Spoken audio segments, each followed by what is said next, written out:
You have to do this, Emma. He's your brother.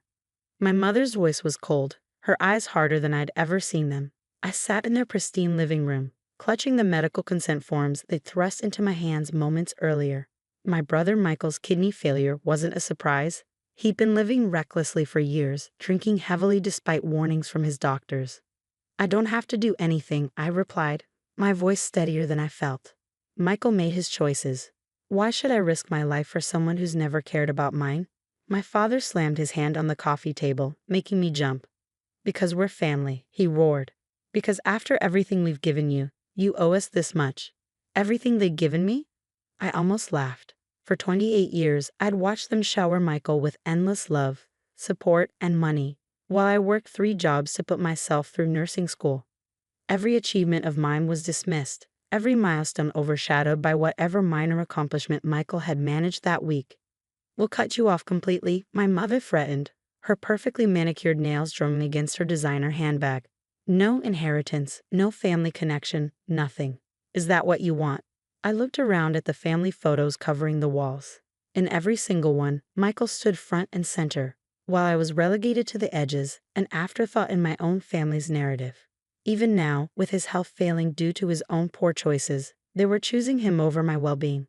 The surgery is risky, I said, my medical training kicking in. There are no guarantees it'll even work, especially given his lifestyle. He's changed, my mother insisted. He's promised to stop drinking. He's ready to turn his life around, but he needs this chance. You can't be so selfish, Emma. Selfish. That word had been weaponized against me my entire life. I was selfish for wanting new school supplies when Michael needed sports equipment. Selfish for applying to medical school when Michael needed tuition for his 3rd attempt at community college. Selfish for not giving him money when he gambled away his trust fund. Fine, I said finally, the word tasting like ash in my mouth. I'll do it. But I have conditions. My father's face darkened. You're in no position to make demands. Actually, I am. I'm the only match you found after testing the entire family. So you'll listen to what I have to say. My mother's lips pressed into a thin line, but she nodded curtly. I want to see all of Michael's medical records before the surgery. Every test, every scan, everything. And I want to choose the surgical team. That's ridiculous, my father started, but my mother touched his arm. Fine, she said. Whatever you need, just save your brother. I signed the initial consent forms, my hand trembling slightly. As a nurse, I knew exactly what I was agreeing to. The risks, the recovery time, the potential complications. But something felt off about the whole situation. Michael hadn't even bothered to ask me himself, sending our parents to do his dirty work as usual. The next morning, I arrived at the hospital where I worked, ready to review Michael's files before meeting with the surgical team. My colleague, Dr. Sarah Martinez, gave me an odd look when I requested access. Your brother's files? She asked, frowning. But I thought, didn't you see them last month? I shook my head, confused. No, I just agreed to the donation yesterday. Sarah's face went pale. Emma, wait here, she said, hurrying to her office. She returned with a thick manila folder, her expression grave. You need to see this, she said, placing the folder in front of me. And you need to know that what your family is doing, it's not just unethical. It's criminal. My hands shook as I opened the folder, and suddenly everything I thought I knew about my family, about Michael's condition, about the sacrifice I was being forced to make, shattered into a million pieces. The truth staring back at me from those medical records would change everything forever. The medical records in front of me told a story so twisted, I had to read them 3 times to believe what I was seeing. Michael didn't have kidney failure, at least not the kind my parents had claimed. The damage to his kidneys wasn't from drinking or his reckless lifestyle. It was from a rare genetic condition, one that had been diagnosed when he was just 16. But that wasn't what made my blood run cold. They knew, I whispered, flipping through page after page of documented visits, treatments, and consultations. They've known for 12 years. Sarah nodded grimly. There's more. Look at the genetic testing results. My hands trembled as I turned to the lab reports. The condition was hereditary, passed down through both parents. According to the genetic counseling notes, any biological sibling would have a 25% chance of carrying the same mutation. But I was never tested, I said, my voice rising. They never told me I could be at risk. That's because they did test you, Emma. When you were 16, the same time they tested Michael. I stared at her, uncomprehending. Then I found it, my own genetic test results buried in Michael's file. I was not only free of the condition, I was a perfect match for organ donation. The reality hit me like a physical blow. They'd known since I was a teenager that I could be a donor for Michael. They'd been planning this for years, watching me work my way through nursing school, waiting until I was established enough in my career to survive the surgery and recovery. "There's a note here from Dr. Harrison," Sarah said quietly, pointing to a recent entry.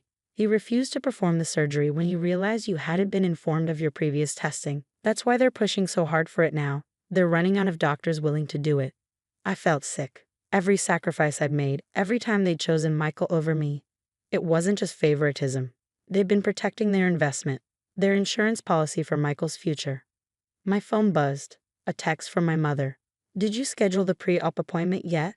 We need to move quickly." Another buzz. "Michael's getting worse. Don't you care about your brother at all?"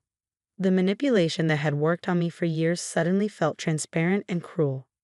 I thought about all the times they'd guilted me about money, about time, about attention, all while knowing they were grooming me for this moment.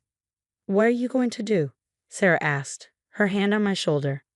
I stood up, gathering the records with shaking hands. "First, I'm making copies of everything. Then I'm going to have a conversation with my family that's long overdue." I drove to my parents' house, the copied records sitting heavy in my bag. Through the front window, I could see Michael lounging on the couch, playing video games, hardly the picture of someone in desperate need of an organ transplant. My mother opened the door before I could knock. "Finally, we need to discuss the surgery schedule." "No," I cut her off, walking past her into the living room. "We need to discuss these." I pulled out the medical records, watching as the color drained from her face. "Where did you get those?" my father demanded, standing up from his armchair. "Does it matter? What matters is that I know everything. The genetic testing, the planning, all of it. You've been preparing for this since I was 16. Michael paused his game, looking confused. "What's she talking about?" "They never told you either, did they?" I turned to my brother. "They tested both of us as teenagers. They've known for 12 years that you'd eventually need a transplant and that I could be your donor. They've been planning this my entire adult life." The silence in the room was deafening. Michael's face went through a range of emotions: confusion, shock, anger. "Is this true?" he asked our parents. "You knew all this time?" "We were protecting you," our mother said desperately. "Both of you. We didn't want you to live in fear." Michael and Emma. Emma needed to focus on her studies, on becoming successful enough to handle the surgery. "Successful enough to be useful, you mean," I corrected her. "That's all I've ever been to you. A spare parts warehouse for your precious son." "Now listen here," my father started, but I held up my hand. "No, you listen. The surgery isn't happening. Not now, not ever. I've already reported this to the medical board. No ethical doctor will touch this case once they know the full story." My mother burst into tears, the manipulative sobs I'd fallen for so many times before. But this time, they held no power over me. "You can't do this," she wailed. "He's your brother." "Yes, he is," I agreed, turning to Michael. "And if you want to have any kind of relationship with me going forward, it starts with the truth. All of it." I walked out of that house feeling lighter than I had in years. My phone started buzzing immediately. Texts, calls, voicemails, all demanding I come back, threatening consequences, begging for understanding. I deleted them all. This wasn't the end of the story, not by a long shot, but for the first time in my life, I was writing my own chapters. The fallout was nuclear. Within days, my parents' carefully constructed facade began to crumble. The medical board launched an investigation, focusing on how they had concealed my previous testing and manipulated medical information. Several doctors who had refused to perform the surgery came forward, sharing documentation of my parents' attempts to pressure them into proceeding without my informed consent. What surprised me most was Michael's reaction. After the initial shock wore off, he showed up at my apartment one rainy evening, looking more sober and serious than I'd ever seen him. "I didn't know," he said, standing awkwardly in my doorway, "about any of it. I swear, Emma." I believed him. Michael had always been spoiled and entitled, but he wasn't cruel, just deeply damaged by our parents' toxic favoritism. "Come in," I said, stepping aside. "We need to talk." Over coffee, Michael revealed his own struggles with our parents' manipulation. They never told me how serious the condition was, he admitted. Just kept saying they had it handled, that I shouldn't worry. Every time I tried to take responsibility for my health, they shut it down.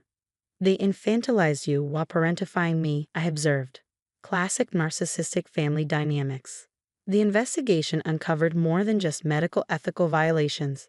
Financial records showed our parents had set up a secret trust in my name when I was 16, not for my benefit, but to cover future medical expenses for Michael. They'd been siphonning money from my inheritance, preparing for the inevitability of the transplant. Dr. Harrison, the physician who had refused to perform the surgery, became my strongest ally. He helped me file a formal complaint and connected me with other medical professionals who had encountered similar situations. What they did wasn't just unethical, he explained during a meeting with the medical board. It was a calculated, long-term plan to deny their daughter medical autonomy while using her as a living organ bank. My parents' response was predictable. They launched a smear campaign within our extended family, painting me as the ungrateful daughter who would let her brother die. But their efforts backfired when Michael, for the first time in his life, stood up to them. "Emma's not the problem," he announced during a family gathering they'd orchestrated to pressure me. "You are. You've been playing God with both our lives, and I'm done." That was the moment everything truly changed. Michael moved out of our parents' house and into a small apartment. He started attending therapy, confronting not just his medical condition but the psychological damage our parents had inflicted. I received a call from our Aunt Catherine, our father's sister, a month after the truth came out. "I should have seen it," she said, her voice heavy with regret. "The way they treated you, I always knew it was wrong, but I never imagined the extent of their manipulation." The medical board's investigation concluded with severe repercussions for several healthcare providers who had enabled our parents' scheme. My parents faced legal consequences for their actions, including financial fraud related to the secret trust. But the real healing began when Michael and I started rebuilding our relationship without our parents' toxic influence. We found a specialist who helped us understand his condition and develop a proper treatment plan, one that didn't involve sacrificing my health. "I never wanted your kidney," he told me one day as we left a doctor's appointment. "I just wanted a sister." 6 months after the confrontation, I received a letter from my mother. It was full of the same manipulative language, the same guilt trips, but now I could see through every word. "Your brother's condition is worsening," she wrote. "How will you live with yourself if something happens to him?" I showed the letter to my therapist, who helped me draft a response. "Michael's condition is being properly managed by competent medical professionals. He's taking responsibility for his health, something you never allowed him to do. If you want any relationship with either of your children, you need to do the same." They never replied. Today, Michael is doing well on his medication regimen. He's sober, employed, and building a life independent of our parents' control. We have dinner together every Sunday, sharing stories and support, healing from decades of manipulation. As for me, I've become an advocate for organ donor rights, working with medical ethics boards to prevent similar situations. The experience changed me profoundly, but not in the way my parents intended. Instead of breaking me, it made me stronger. Sometimes healing means cutting away the diseased parts of your life, even when those parts are family. Sometimes the most loving thing you can do is say no. And sometimes the family you rebuild from the ashes is stronger than the one that tried to burn you.